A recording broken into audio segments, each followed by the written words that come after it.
Hello दोस्तों, welcome to our formal classes Dakshina classes. तो मैं हूँ आपकी फ्रेंड नया। मैं पेपर सेकंड की यूनिट फर्स्ट, सेकंड और थर्ड इन 3 यूनिट के ऑब्जेक्टिव टाइप के क्वेश्चन डिस्कस करेंगे। इसके पहले भी हम यूनिट 6 के 2 वीडियो दे चुकी हैं जो कि स्टैटिक्स थे। मैंने लेकिन 3 पार्ट में दिए थे, फर्स्ट सेकेंड थर्ड 3 पार्ट में वीडियो दिए थे। तो वो अगर आपने नहीं देखी तो आप वीडियो में जाके आप देख सकते हो।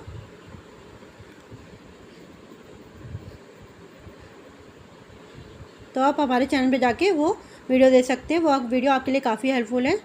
तो वीडियो स्टार्ट करने से पहले अगर अभी तक आपने हमारे चैनल को सब्सक्राइब नहीं किया तो प्लीज़ सब्सक्राइब कर लीजिए। अगर आपको वीडियो पसंद आए, मेरे बनाए क्वेश्चंस पसंद आए तो लाइक करना मत भूलिएगा। चलिए वीडियो स्टार्ट करते हैं। पहला क्वेश्चन है, करिकुलम की उत्पत्ति किस भाषा से हुई है? तो करिकुलम की जो उत्पत्ति हुई है वे लैटिन भाषा के करिकर कुर्रे से हुई है। करिकुलम का हिंदी अर्थ क्या है? करिकुलम का हिंदी अर्थ क्या होता है? पाठ्यक्रम। जो हिंदी में करिकुलम का अर्थ होता है वो होता है पाठ्यक्रम। अब पाठ्यक्रम और करिकुलम और सिलेबस में डिफरेंस होता है, ये याद रखिएगा। मैंने इसकी थ्योरी पूरी वीडियो बना रखी है, प्लेलिस्ट से आप चेक कर सकते हो करिकुलम सिलेबस में क्या डिफरेंस है वगैरह। तो अगर आपने प्लेलिस्ट से वीडियो देखना चाहते हैं तो आप वो देख सकते हो। जो पाठ्यक्रम होता है वो विद्यालय के अंदर प्रवेश करते ही, विद्यालय के 4 दीवारी के अंदर प्रवेश करते ही तो आपका पाठ्यक्रम शुरू हो जाता है। तो यहाँ पर पुस्तकों के साथ साथ जो विद्यालय में पाठ सहचर्या में क्रिया कराई जाती है वो सभी पाठ्यक्रम के अंदर आती है। जबकि जो सिलेबस होता है वो आपकी बुक में जो कंटेंट दिया रहते हैं कि ये चैप्टर है, वो चैप्टर है, एक्सेट्रा, तो वो आपका सिलेबस होता है। लेकिन जो आपका करिकुलम है वो विद्यालय कक्षा कक्ष और कक्षा कक्ष से बाहर विद्यालय के संपूर्ण जो परिधि होती है उसके अंदर आने वाली संपूर्ण क्रियाएं करिकुलम के अंतर्गत आती है। अगला प्रश्न है, शिक्षा की प्रक्रिया में कितने तत्व होते हैं? तो शिक्षा की प्रक्रिया में 3 तत्व होते हैं। एक तो शिक्षक, शिक्षार्थी, पाठ्यक्रम, टीचर, स्टूडेंट और करिकुलम। करिकुलम का जो अर्थ है वो है दौड़ का मैदान। ये डेफिनेशन दी है। 4, पाठ्यक्रम में वे सब क्रियाएं सम्मिलित हैं जिनका हम शिक्षा के उद्देश्यों की प्राप्ति के लिए विद्यालय में उपयोग करते हैं। तो ये किसने दिए है? मुनरो ने। ये जो आपकी यूनिट फर्स्ट है, सेकंड है और थर्ड है, इनमें कुछ ज़्यादा ऑब्जेक्टिव टाइप के क्वेश्चन नहीं बन रहे हैं, इसलिए क्योंकि डेफिनेशन उनको आप ज़रूर याद रखिएगा। यहाँ से डेफिनेशन दे सकते हैं। और इसके साथ ही आप लोग एक बार बुक को और चैप्टर्स को रीड कर लीजिएगा, क्योंकि मुझे नहीं लगता है कि कोई भी डीपली क्वेश्चंस बनाएंगे। मैंने बीएससी और बीए के पेपर देखे हैं, आपको पता ही है कि एग्ज़ाम चल रहे हैं, बिल्कुल कॉमन क्वेश्चंस बनाए हैं। क्या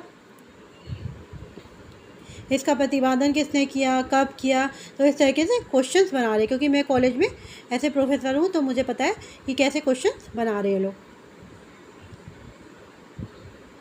तो आप लोग के भी पेपर ऐसे ही बनेंगे, लेकिन आप लोग एक बार बुक को रीड करिएगा, जिससे कि अगर कहीं से भी बीच में थोड़ा थोड़ा घुमा फिरा के देते तो आप लोग कर सको। अगली डेफिनेशन है, कलाकार के हाथ में ये पाठ्यक्रम एक साधन है जिससे वे पदार्थ को आदर्श उद्देश्यों के अनुसार अपने स्टूडियो में डालता है। तो ये किसने दिए? कनिंघम की जो परिभाषा है बहुत ज़्यादा इम्पॉर्टेंट है, मोस्ट इम्पॉर्टेंट है। कनिंघम की जहाँ भी जो परिभाषा है आप लोग उसको ज़रूर याद करिएगा। अगला पाठ्यक्रम को मानव जाति के संपूर्ण ज्ञान तथा अनुभव को साथ समझना चाहिए। ये किसने बोला है? फ्रोबेल ने दी है परिभाषा। नेक्स्ट है, ऐसा पाठ्यक्रम जिसमें कुछ विषय तो अनिवार्य हो और कई विषय ऐसे हो जिनमें से विद्यार्थी कुछ को अपनी रुचियों के अनुसार चुन सके।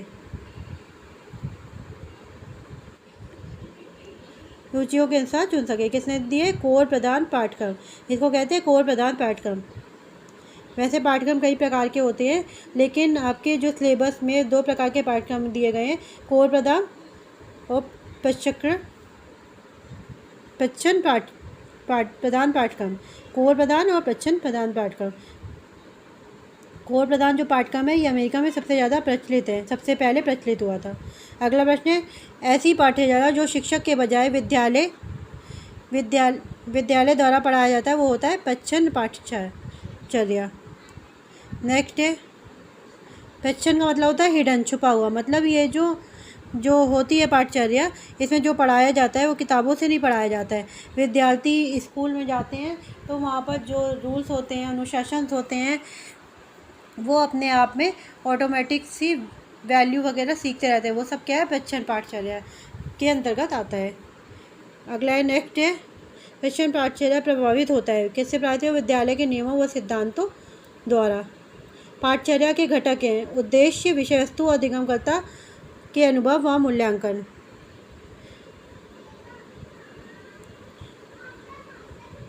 अब देखिए यहाँ से ऑब्जेक्टिव क्वेश्चन कैसे दे सकते हैं।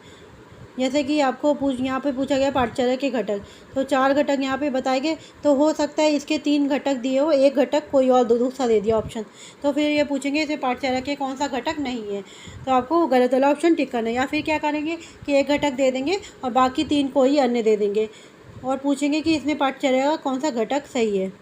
तो इसलिए आप लोग को ये चारों अच्छे से रट लेने हैं। इसके बाद आपकी यूनिट सेकंड आती है। यूनिट सेकंड में पाठचर्या निर्माण प्रक्रिया के कितने तत्व हैं? 4 तत्व होते हैं। उद्देश्य, इसको भी ऐसे ही याद करना है क्योंकि यहाँ भी क्वेश्चन इसी तरीके से बनता है जैसे मैंने अभी ऊपर बताया है। पहला है उद्देश्य, दूसरा है शिक्षण विधि एवं पाठ्यक्रम, तीसरा है परीक्षण, चौथा है पृष्ठ पोषण। ठीक है।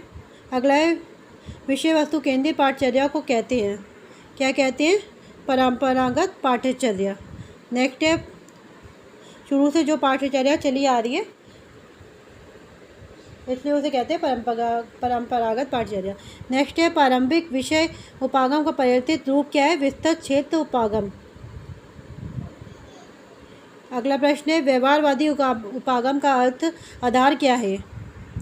तो व्यवहारवादी उपागम का आधार क्या है? व्यवहारिक मनोविज्ञान। अगला प्रश्न है इसमें समस्याओं का समाधान है तो एक वैज्ञानिक वस्तुनिष्ठ व गणितीय आधार प्रदान किया जाता है, तो वो कौन सी उपागम होता है? प्रणाली उपागम। यहाँ पर प्रणाली उपागम का अर्थ याद रखना है। अगला है प्रणाली उपागम के तत्व हैं, कितने तत्व हैं? तो कितने तत्व? 4 होते हैं। आगत इनपुट, प्रक्रिया जिसे प्रोसेस कहते हैं, प्रदा जिसे आउटपुट बोलते हैं, पर्यावरणीय संदर्भ। अगला प्रश्न है इसके अंतर्गत किसी भी प्रणाली की आवश्यकताओं, उपलब्ध साधनों, उपस्थित बाधाओं का सूक्ष्म स्तर विश्लेषण किया जाता है। किसमें किया जाता है? प्रणाली विश्लेषण। उपागम कौन सा होता है? प्रणाली विश्लेषण। नेक्स्ट है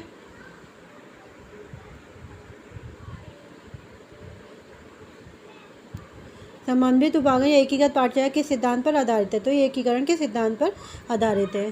नेक्स्ट है पाठचर्या विकास का ये उपागम किसी विशेष क्षेत्र में सीखी गई संरचना, विषय वस्तु, संकल्पनाओं तथा सिद्धांतों के व्यवहार या उपयोग से संबंधित है।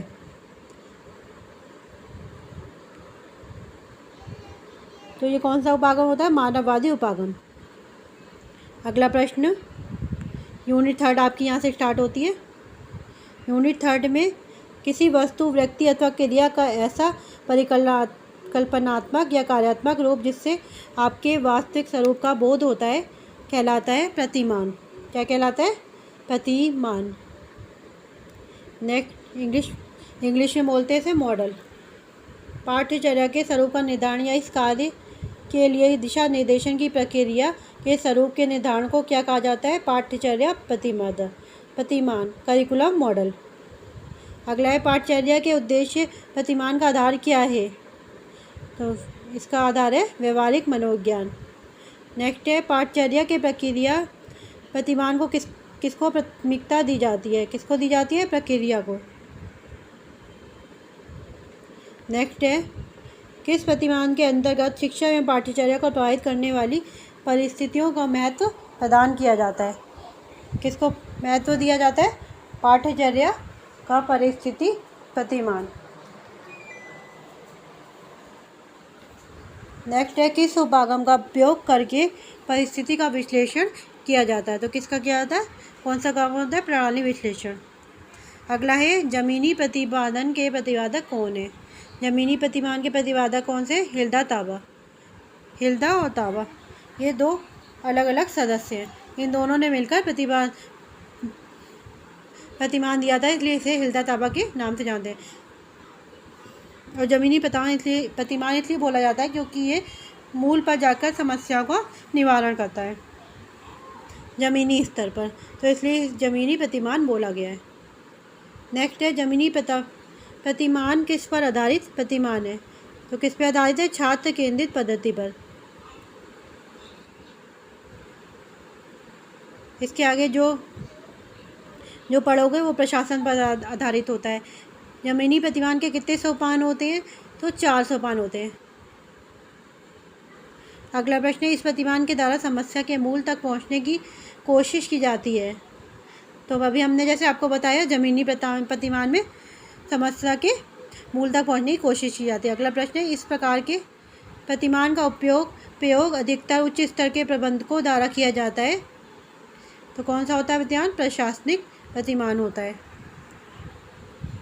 विद्यालय में प्रशासनिक प्रतिमान का प्रयोग किया जाता है। अगला है, प्रशासनिक प्रतिमान के कितने सोपान होते हैं? प्रशासनिक के 5 सोपान होते हैं। अगला प्रश्न है, इस प्रकार के प्रतिमान का प्रयोग अधिकतर प्रशिक्षण में प्रदान किया जाता है। तो होता है प्रदर्शन प्रतिमान। मतलब कि जैसे कि बीएड के स्टूडेंट्स हैं, बीटीसी के स्टूडेंट्स हैं या कोई अदर्स स्टूडेंट है जिनको ट्रेनिंग दी जा रही है, तो उनको ट्रेनिंग देने के लिए प्रदर्शन प्रतिमान का प्रयोग किया जाता है। प्रदर्शन प्रतिमान के कितने सोपान होते हैं? 3। प्रदर्शन प्रतिमान के 3 सोपान होते हैं। नेक्स्ट है, संविधान के 4 आदर्श संवैधानिक मूल्य कौन कौन से हैं? न्याय, स्वतंत्रता, समता और बंधुत्व, ये 4 आदर्श हैं। नेक्स्ट है, विषय केंद्रित